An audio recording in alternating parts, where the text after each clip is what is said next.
Graça e paz, amados, eleitos e predestinados do Senhor desde antes da fundação do mundo. Você é mais que vencedor e nenhuma condenação há para a tua vida. Quero neste momento estar falando uma mensagem, estar trazendo uma mensagem da revelação da graça, do Evangelho da graça e da escatologia já consumada. É dessa maneira que eu creio, dessa maneira que eu acredito, de que tudo já foi consumado, tudo já foi concluído. Que o Senhor já voltou no ano 70 DC, no primeiro século, e que todas as coisas foram consumadas e concluídas. O Apocalipse já passou, a grande tribulação, tudo já se passou. E hoje nós estamos reinando em vida e em perfeita vitória. Estamos vivendo dentro do reino de Deus, já na vida eterna. Então, existem várias passagens na Bíblia e informando que a Bíblia, as pessoas leem a Bíblia, no sistema tradicional religioso, uma tradição religiosa, leem a Bíblia como se a Bíblia estivesse escrita hoje, e na nossa linguagem. E na verdade não foi escrita hoje a Bíblia, O Novo Testamento foi escrito há quase 2000 anos e o Velho Testamento há mais de 2000 anos. E na linguagem da época, que é o Velho Testamento no hebreu, na língua hebreia, e o Novo Testamento na língua grega.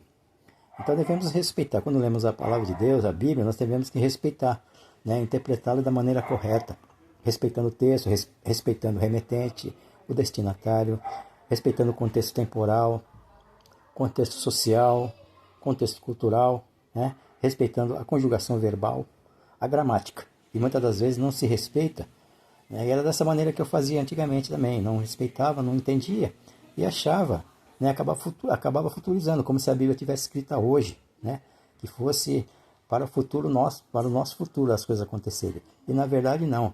O que ele estava falando de futuro já era do futuro deles naquela época, não para a nossa época. Tudo já se passou, tudo já consumou e está provado na própria Bíblia e nos fatos históricos que aconteceram. Porque os fatos históricos, eles estão em conformidade com a palavra de Deus. Observamos, queridos, que muitas das vezes Jesus falou que a sua vinda já seria, já naquela época, já naquele século, dentro da sua geração, a geração dos discípulos que estavam ali. Uma das passagens, são várias passagens que ele fala assim, uma das passagens, vemos, inclusive eu já fiz um short sobre isso aí, que Jesus estava reunido ali com os discípulos, e quando ele estava falando a respeito de certa coisa, ele falou, em verdade vos digo, que alguns do que aqui estão, quer dizer, do que estavam ali com ele, na sua conversa, não provarão a morte até que vejam ver o Filho do Homem no seu reino. Então Jesus estava falando que dos que estavam ali com ele, alguns não morreriam, não provariam a morte, até que ele voltasse, no seu reino, trazendo o reino de Deus. E isso ocorreu, de fato, no ano 70, quando Jerusalém foi invadida pelo exército romano, liderado pelo general Tito, e foi totalmente destruída Jerusalém e o templo foi derrubado. Houve a queda do templo, onde Jesus mesmo profetizou lá em Mateus 24, que não ficaria pedra sobre pedra que não fosse derrubada. Então, essa é uma das passagens que fala. E tem várias passagens que Jesus afirmava que a vinda dele já seria naquele século, dentro do primeiro século, dentro da sua geração. O que aconteceu é que foram futurizando as coisas. Foram futurizando sempre para o futuro, dizendo que Jesus vai vir, que ainda vai acontecer o Apocalipse, que vai vir a grande tribulação, que o anticristo vai vir. Mas, na verdade, tudo já aconteceu, tudo já foi consumado. E está dentro dos relatos bíblicos e históricos. O relato histórico está no livro do historiador Flávio Joséfo. Inclusive, eu tenho esse livro. Onde o nome do livro é A Guerra dos Hebreus, onde Flávio Joséfo narra a guerra que houve ali entre o ano 66 aproximadamente e o ano 70, que culminou no ano 70. Houve o cerco a Jerusalém, onde está dentro da palavra de Deus, já está escrito, houve o cerco a Jerusalém. Depois houve a invasão de Jerusalém e, consequentemente, a queda do templo no ano 70. Foi ali que tudo se consumou e tudo se cumpriu.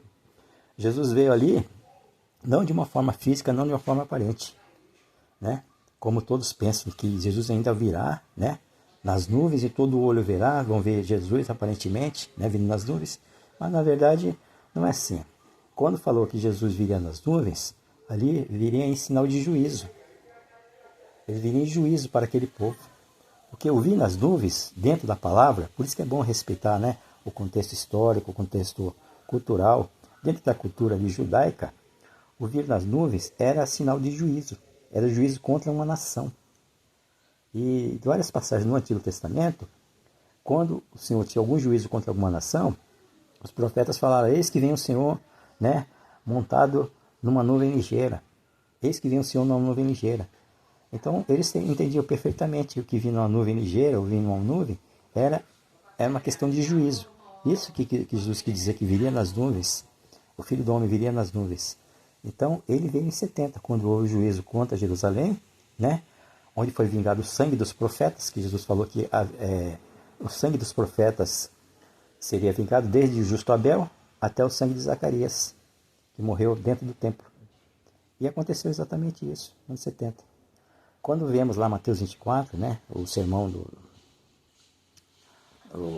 Monte, onde Jesus narra ali, né, onde eles primeiro estavam no templo, Mateus 24, estavam no templo, de repente saíram do templo e os discípulos começaram a mostrar, né, para Jesus: olha, Senhor, né, que maravilha o templo, né? Aí Jesus fala para eles: olha, em verdade vos digo que não ficará pedra sobre pedra que não seja derrubada. Os discípulos entenderam perfeitamente o que Jesus estava querendo dizer com isso. Tanto é que no versículo 13 de Mateus 24, os discípulos vão, né, estando ali no Monte das Oliveiras, juntamente com os discípulos perguntam: Senhor, quando que acontecerão essas coisas? E quais serão os sinais da sua vinda de final do século, final do tempo? Ou final do mundo, né, em algumas versões. O que não era o final do mundo cosmo, né, não era o final do planeta, onde muitos entendem que será ainda, né? Será o fim do mundo, o fim do planeta Terra. Não. O final do tempo, o final do século ali, representava o final de uma era, o final de uma aliança, o final de um pacto, de uma dispensação. No grego, no original grego, é aion. O mundo aí é aion. Era uma era. Era uma aliança. Então Jesus está dizendo que os discípulos entenderam quando Jesus falou, né, que não ficaria pedra sobre pedra, que ali seria o fim de uma aliança. Aí eles perguntam: quando que acontecerão essas coisas, Senhor? E quais serão o sinal da sua vinda? Veja que os discípulos já perguntaram: qual será o sinal da sua vinda? Que a vinda, ele já sabia que seria a vinda dele. Dentro daquilo que ele falou, que haveria a queda do templo, né? Que não ficaria pedra sobre pedra. Ele já sabia que era a vinda dele em juízo. Quando que acontecerão essas coisas? Quais serão o sinal da sua vinda e dos sinais dos tempos? Aí Jesus começa a narrar, né, várias coisas que aconteceriam, né? Que haveria terremotos, guerras, rumores de guerra, tal e tal, né? Pai contra filho, filho contra pai, e etc, etc. Aí quando chega no versículo 34 de Mateus 24, Jesus fala: em verdade vos digo que não passará esta geração sem que todas essas coisas aconteçam. Quais as coisas? Aquilo que ele narrou, né? Que seria todas aquelas tribulações que ocorreriam, que haveria. Né? E não passaria aquela geração. Qual geração? A nossa geração? Não, exatamente não. Por isso que é bom, que você tem que saber interpretar corretamente, né? Colocando a conjugação verbal, né? O destinatário, o remetente, o contexto. Então Jesus está falando para aquela geração, a geração deles, os discípulos ali, que não passaria aquela geração sem que todas essas coisas, aquelas coisas que Jesus narra ali, né? De guerras, rumores de guerra, terremotos, né? Quem estiver na Judéia fuja para os montes, quem estiver fora da cidade não volte para dentro da cidade. E é o que ele fala. E não passaria daquela geração. Uma geração não dura 2000 anos, né? Já passou 20 séculos, praticamente, depois que Jesus falou isso. Então ele está falando que era para aquela geração. Aí você vai falar: mas ninguém viu Jesus voltar. Exatamente. Os daquela época viram que foi o juízo que ocorreu.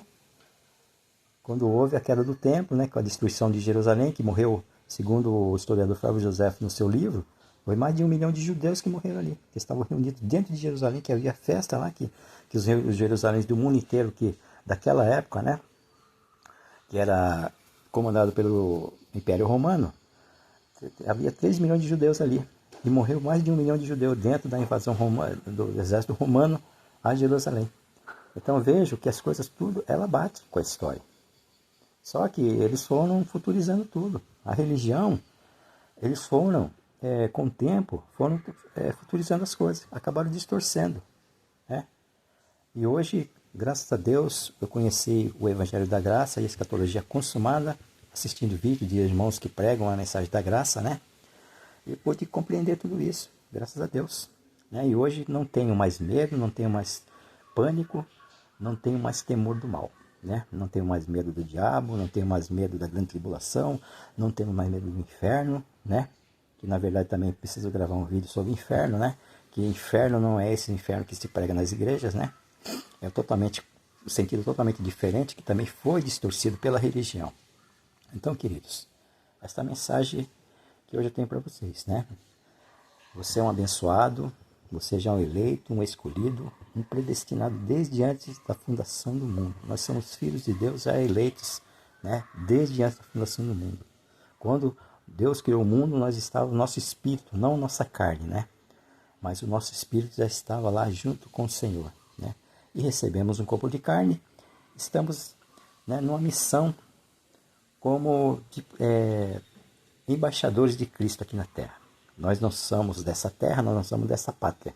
A nossa pátria é o céu e nós estamos aqui representando a Cristo como embaixadores aqui, né? Trazendo a mensagem da graça de Deus e tendo a certeza, a plena convicção de que nosso lugar já está preparado e nós já estamos reinando em vida, estamos em perfeita vitória. Louvado seja o nome do Senhor. Peço, meus queridos, que você compartilhe esse vídeo, se inscreva no meu canal, né? E dê o seu joinha, aperte o sininho das notificações para que o canal possa crescer, para que essa mensagem chegue a mais pessoas, né? Em breve estaremos gravando novos vídeos para que nós possamos crescer na graça e no Senhor e no conhecimento do Senhor. Graça e paz, queridos. Fica com Deus.